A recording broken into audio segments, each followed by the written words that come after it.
What's going on there, YouTube, and welcome back to another comic book video. This is the channel where we sit down and cover different comic book stories from different comic book companies. Today, we're going to jump back over to Marvel Comics and continue our coverage over the Moon Knight series that took place back in 2014, and we're going to pick up with Volume 2. Now, Volume 1 had Warren Ellis writing the book, except Warren Ellis left the title, and now we have Brian Wood taking over the book for him. But honestly, this is an amazing job by Brian Wood because, man, this story is amazing. It continues to ask the question, is Moon Knight psychotic? Is he insane or sane? That is the big question throughout this whole series. But at the same time, we get a beautiful storyline in these next 6 issues. So I do hope you enjoy today's comic book video. And if you do, hit that like button down below and subscribe. But here we go. So with this book, it is actually a whole lot better than the previous story. The reason why I say that is because it actually continues what Warren Ellis was doing in the first story. This book is written by Brian Wood. He does a great job replacing Warren Ellis. Now we pick up with the random guy who is getting a sniper ready to take out someone known as General Alaman Lore. This general actually comes from a country in Africa known as Akima.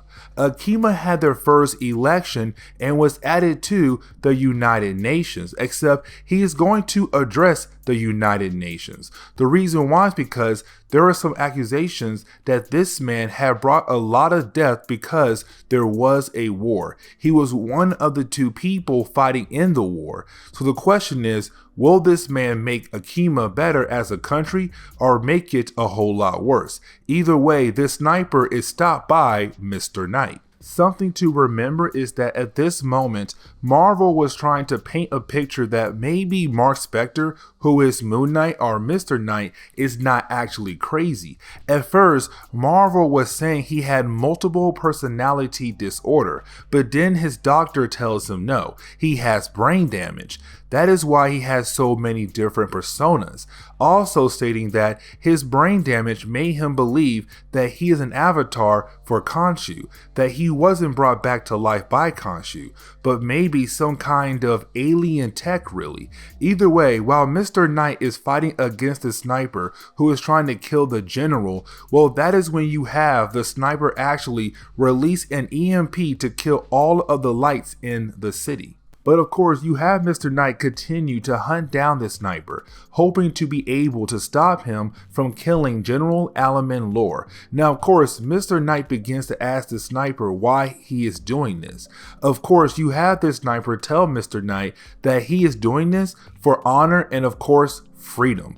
Also letting us know that this sniper and the general have some kind of bad blood history. So of course, Mr. Knight is not happy to see this man attacking someone in his city. So it is Moon Knight trying to take care of this man and put him away. Except after this, it will lead into Mr. Knight having a one-on-one conversation with this sniper, hoping to learn more about him and why he is actually doing this. And Mr. Knight knows that this man is a soldier by the way he is acting, except this is also Mr. Knight asking for more from him, where you have the sniper tell Mr. Knight that he was sent in by the UN, but while he was in Akima, he saw the evil things that Alaman did in Akima, and he swore to the victims that General Alaman Lore would pay for everything he did wrong. Of course, this makes Moon Knight kind of realize that this guy is speaking some kind of truth here and feels bad for him. Except Mr. Knight knows that he cannot let this man commit murder in his city, so meaning that he has to stop this sniper before he does. So right when the sniper is about to take out Alaman, well, that is when you have Mr. Knight come in at the last second and stop him.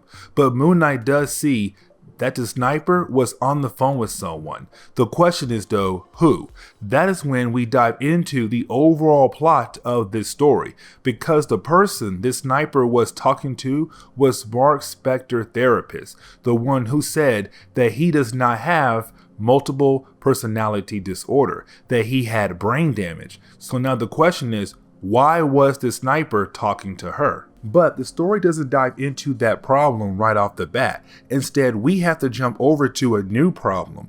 Of course, this problem deals with someone who has taken a set of hostages at the One World Trade Center, somewhere important. Of course, this has everyone freaking out because of how dangerous the situation could be. Also, this is the moment we get reintroduced to Detective Flint.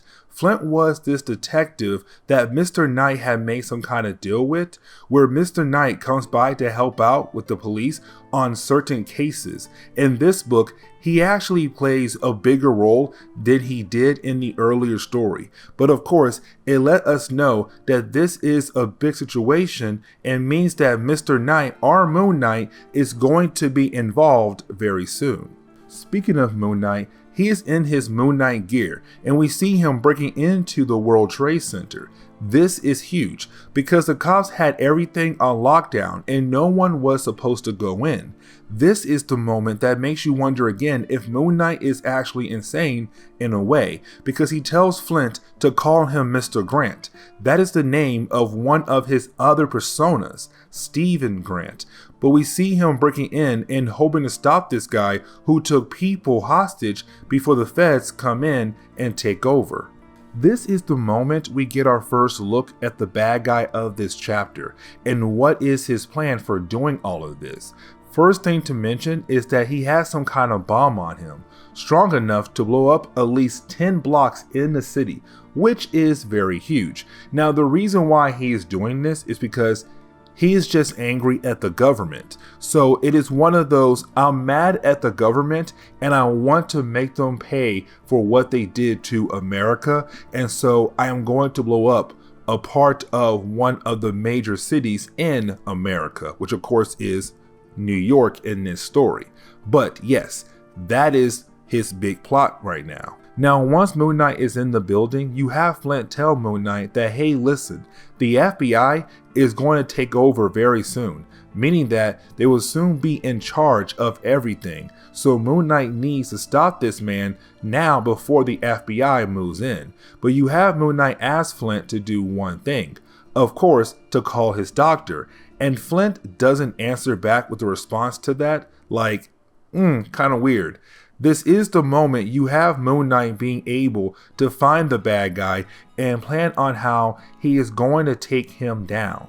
Moon Knight moves in quickly on taking this man down because once he is in there and starts beating this guy down, Moon Knight makes sure this man will remember why it was a bad idea to do this in Moon Knight City. Moon Knight breaks both of this man's arms to make sure he remembers his mistakes, then goes on to what seems to me taking this man's hand away so that he won't be able to hit the trigger to the bomb. So of course, Moon Knight once again was able to save the day, but this chapter is not done just yet. Now this is the big moment because you have Moon Knight call up Flint to tell him everything is done now.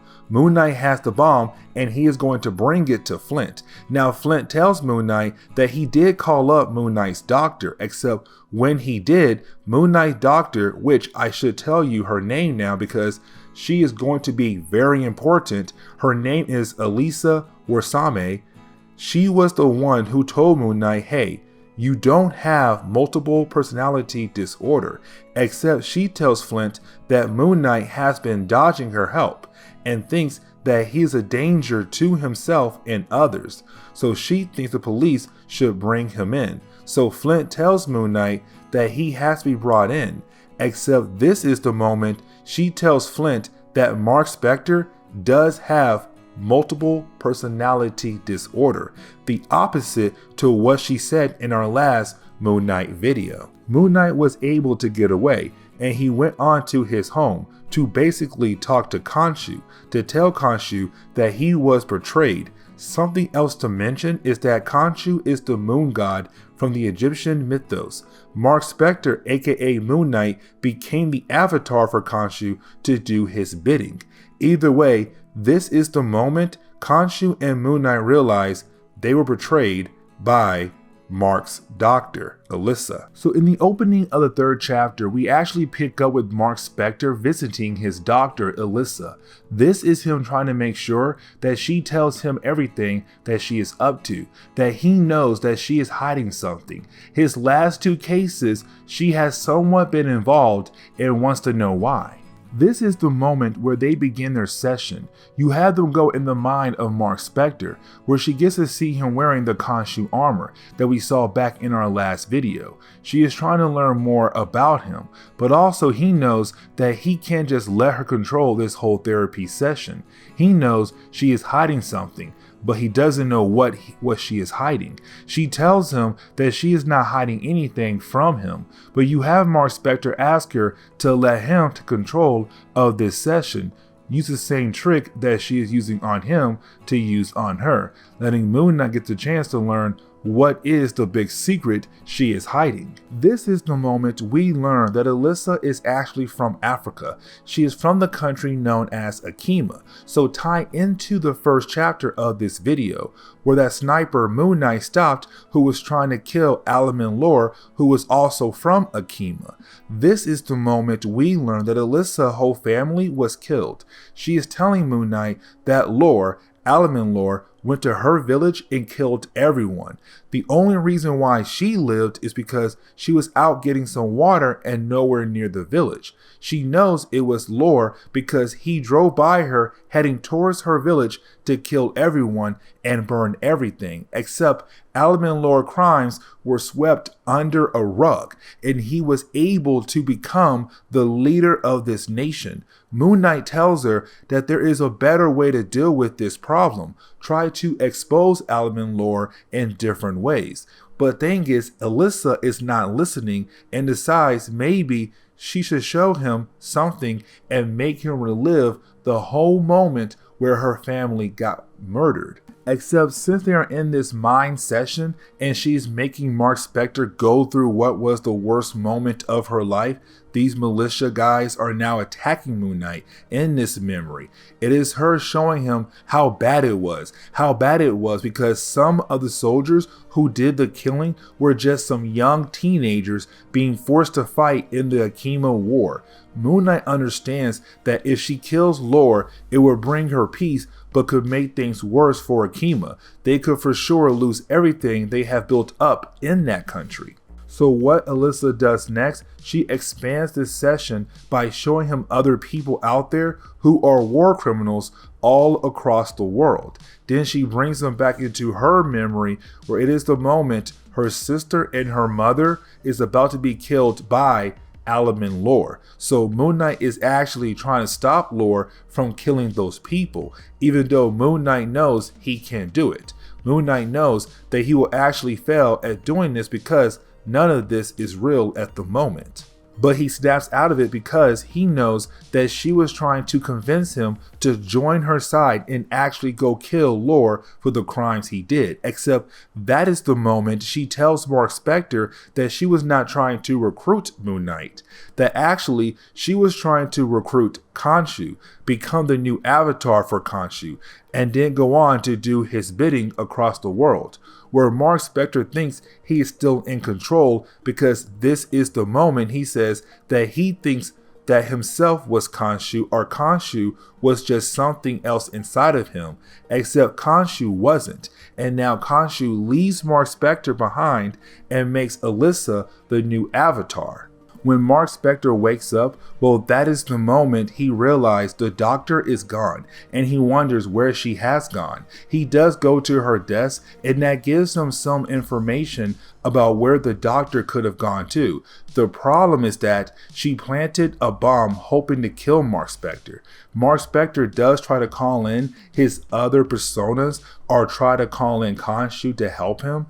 The thing is, they're all gone. Because this is the moment Marvel is saying Khonshu has a new avatar, Alyssa. But either way, Marc Spector has to find a way out of there by himself before the bomb blows up. And so the next chapter picks up with a random character named Gloria Rosa, who is your everyday cop. She's doing her job and minding her business, not letting anything bother her, except when she goes into work thinking that she's going to have a good day. That is when she is confronted by Alyssa, who is now wearing the sacred Khonshu armor, telling Gloria that she's going to die in 36 hours. Telling her that in 36 hours, Alyssa is going to call up Gloria to have her help with something. Since Alyssa was able to pop in and out without being seen, of course, this freaks out Gloria, but the only thing she can do now is just go home. 36 hours have passed by, and we see Alyssa, who is now Moon Knight, basically confronting Gloria in Gloria's apartment. Now to Gloria, she is wondering how in the world did Alyssa get inside her apartment. This is Alyssa stating that this could be some mind attack, because Alyssa could really not be inside the apartment. This is the moment we learn that Gloria actually works for the United Nations. She is a cop who is really a security guard for the place. That is important because it is the moment Alyssa tells Gloria that she is currently protecting Alamin Lore. Remember, in the beginning of this video, Akima, the country from Africa, is being added into the United Nations, and Alamin Lore is their leader. So that makes Alyssa show Gloria all of the bad memories she has showed Moon Knight earlier, letting Gloria know how bad Alamin Lore is, and that gets Gloria to join Alyssa and help Alyssa take down Alamin Lore. Now when Gloria goes back to work the next day, she is told how Alamin Lore is going to arrive at the United Nations building. He'll be coming in under some disguise. Speaking of disguise, Alyssa was able to get a new identity, pretending to be some random FBI agent that is going to help out with protecting Alamin Lore. Of course, we know that this is just Alyssa giving Gloria the chance to kill Alamin Lore, and none of it will trace back to Alyssa at all. But when Gloria gets the chance to actually kill Alamin Lore, well, that is the moment you have Marc Spector appear and let us know that Marc Spector did not die from that bomb from earlier, but also saving Alamin Lore for the moment. Now, with him saving Alamin Lore, it is a good thing, but also you have to remember that Marc Spector is a wanted man. Remember, Alyssa told the police that she was his therapist, and she told the cops Marc Spector is a danger to himself and others around him. When the bomb went off, she put the blame towards him. So of course, this man is wanted and he is taken into custody, what seems to be FBI, and Alyssa is gone in the wind, trying to find another way to kill Alamin Lore. So in the next chapter, we see that Marc Spector has been put inside some kind of facility that is supposed to take care of patients who may be mentally unstable. Now, even though we know Marc Spector is mentally unstable, this facility is not a real one. This must be something else Alyssa cooked up to keep Marc Spector in prison. Matter of fact, when he goes in to talk to what he believes to be the head therapist of this facility, Marc brings up the idea that they have not given his rights for a lawyer or a call. On top of that, makes this whole process illegal, except this guy wearing the mask acting like he is in charge, and tells Marc that he has to accept obedience and compliance. Now this man who's in charge goes on to tell Marc Spector that no laws haven't been broken, going back to what Alyssa had told the police about Marc, him being a danger to the world. She even wrote up papers to show that she has been working on him and she has proof he is insane. In all reality, she is making sure that Marc Spector cannot go anywhere until she is able to complete her goal. Even when he gets into his room, when he thinks he has time to look around trying to see where in the world he is at, how he is going to break out of this room, these guys let him know that they are always watching him, making sure that there is no way he will find a way out of this room or prison that they have him in at the moment. Khonshu still talks to Marc Spector, just that he is mocking him for not finding a way out of this place. Also continue to show that Khonshu has moved on really to Alyssa, but seeing if maybe Marc could be his avatar again. Really, it comes down to what happens in the next few moments. The next part, we see Khonshu actually still helping Marc out while he is doing his daily routine for this facility. Because while going on with the day, that is the moment you have someone actually attack Marc by stabbing him. That is just enough to send him into the infirmary to get patched up, but to also begin the process of Marc Spector breaking out of here to get to Alyssa. So while you have Marc Spector getting patched up by the nurse, well, he is having a conversation with Khonshu about how Alyssa is not the person who should be his avatar, letting Khonshu know that something is wrong here. Since the war was so long ago, the idea of her using people to help her kill Alan and Laura, being able to lock up Marc Spector in a fake facility, using her license as a therapist to keep Marc away, it is Marc Spector telling Khonshu he may be a god, but not a perfect god, and he made a mistake abandoning Marc and letting Alyssa be the one in charge now. Now, the last of the pages is where Marc begins the process of breaking out of this place by punching the nurse in the face so that he can find a hidden passage somewhere, hoping to lead him outside. The only problem is that when he finds that passage, well, it leads him into finding out that he is actually on some kind of plane. They open the hatch and let this man fall out of the plane to his death, leaving us to wonder, will this man survive the fall or not? But he did find out that this place was a fake facility that was trying to hold him. Now we know that Khonshu was going to save Marc Spector because 1, it is a Moon Knight book. 2, because thanks to Marc Spector telling Khonshu that, hey man, you should really look into Alyssa because she is playing you right now. Either way, he gives Marc Spector the armor he needs, and having him crash into some lake or whatever.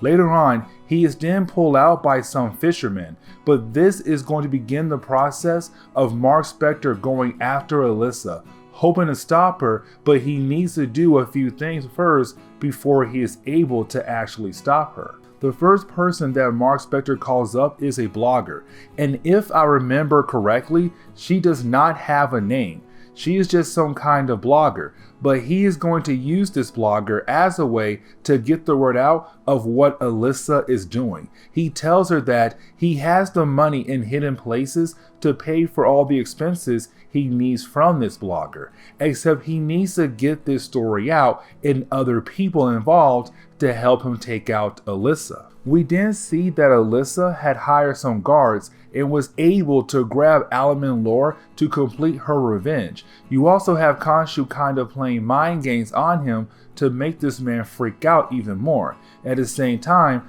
Khonshu is beginning to believe what Marc Spector was saying about Alyssa, how there is something off about her, that her story being that she is out to get revenge against Alan and Laura for killing her parents could be false. So it is Khonshu really thinking about leaving her and going back to Marc Spector, except waiting for the right moment before he does that. Getting back to Marc Spector, we see him landing back in New York and also calling up the blogger. It is her letting us know that she has found something about Alyssa that is going to help Marc Spector out. Also, this is the moment where you have Khonshu letting Marc know that Marc has Khonshu back on his side and Alyssa is broken. Not literally, but her control on being the avatar for Khonshu is.